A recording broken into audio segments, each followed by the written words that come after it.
शुक्लाम्बरधरं चतुर्भुजं प्रसन्नवदनं ध्याये सर्वविघ्नोपशान्तयेत्। आदौ निर्विघ्नेन व्रतपरिसमाप्त्यर्थं गणपतिपूजां करिष्ये। ॐ गणानां त्वा गणपतिं हवामहे कविं कवीनामुपमश्रवस्तवं ज्येष्ठराजं ब्रह्मणस्पतान शृण्वन्नोदिभिः सीदसादनं।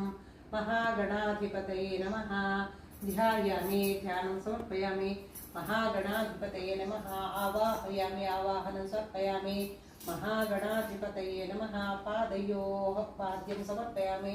महागणाधिपतये नमः। हस्तयोः अर्घ्यं समर्पयामि। महागणाधिपतये नमः। मुखे आचमन्यं समर्पयामि। आपोहिष्टामयो भुवस्तान ऊर्जे ददात नाम हेरणाय चक्रसे वसवतमोरस्वस्तस्य भाजे वसतीरमात्र तस्मारस्य क्षयाय जन्मदा आपो जनयथाचनः। महागणाधिपतये